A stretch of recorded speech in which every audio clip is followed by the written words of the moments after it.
When the brain stops functioning, the microtubule coherence, if you will, the pumping metabolic activity stops, and this information leaks out. It isn't lost, it isn't destroyed, because it's occurring at the fundamental level, so it just leaks out into the universe at large.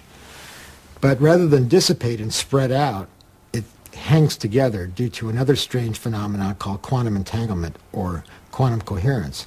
So I think by this mechanism it's possible for consciousness to exist, at least temporarily, outside of the body. For example, floating above the ceiling, floating above the body, observing the resuscitation.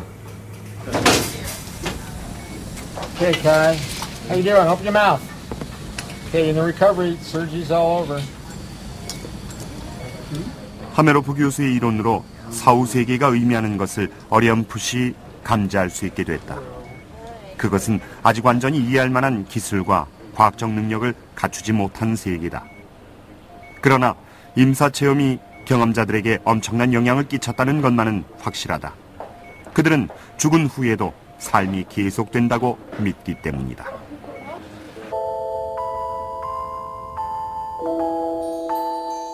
그 중에서도 가장 흥미로운 사례는 시각장애인이 사물을 감지한 경우다. 미키 노라투 그는 선천적인 시각장애인이다. I've never seen anything, no light, no shadows, no nothing. A lot of people ask if I see black. No, I do not see black. I do not see anything at all. And in my dreams, I don't see any visual impressions. It's just taste, touch, sound, and smell, but no visual impressions of anything. 비키는 20대 초반의 차 사고로 심한 부상을 입었다. The next thing I recall, I was in Harborview Medical Center and looking down at everything that was happening, and it was frightening because I'm not accustomed to see things visually because I'd never had before, and initially it was pretty scary. And then I finally recognized my wedding ring and my hair, and I thought, is this my body down there? And am I dead or what? We can't bring her back, it's a crash truck.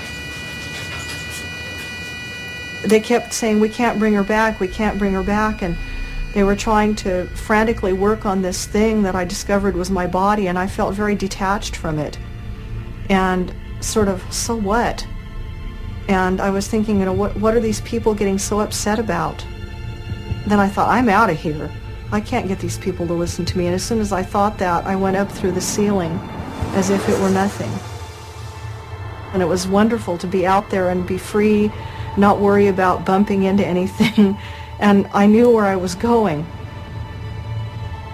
And I heard this sound of wind chimes. It was the most incredible sound that I could describe. It was from the very lowest to the very highest tones.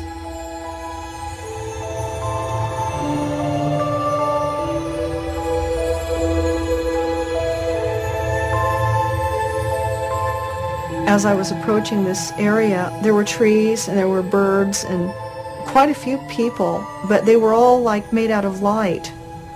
And I could see, and it was incredible, really beautiful, and I was overwhelmed by that experience because I couldn't really imagine what light was like.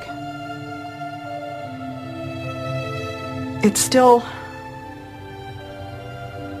a very emotional thing when I talk about this because there was a point at which I could bring forth any knowledge I wanted to have, and it was like this place was where all knowledge was. And then I was sent back, and then I went back into my body, and it was excruciatingly painful and very heavy, and I remember feeling very sick. 비키의 사례는 뇌가 시각적 정보를 제공하지 않아도 마음은 활동을 할 수 있다는 것을 보여주었다.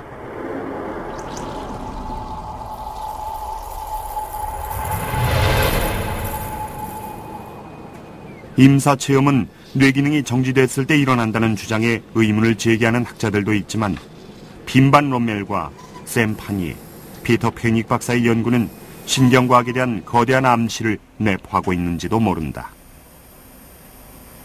If you look through science, what's amazing is that the things that any group of scientists often believe as being completely black and white, I mean completely correct. If you look 50 years later, most, if not all of them, have been changed. And I think with this subject as well, in the future, we'll find that actually mind may well be a separate scientific entity that can continue functioning when we've reached the end of life and when the brain has stopped working. That will have huge implications for all of mankind. There's no doubt about it. It will revolutionize our whole way of scientific thinking, and it will open up a whole new field of science which has, as of yet, been undiscovered.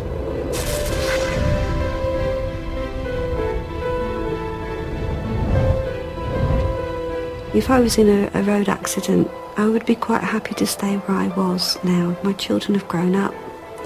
I've got no problems, no difficulties, certainly no fear of death. It's almost now as if I would actually welcome it. I'm very thankful to have had this experience because it helped me in many aspects of my life, and it helped me to deal with things a lot more constructively than I might have otherwise. I would die to have a near-death experience. Yes, that's a corny answer, I know, but it's true. Had I not had that near-death experience, I would have no interest in being here today. I think death is an illusion. I think death is a really nasty, bad lie. I don't see any truth in the word death at all.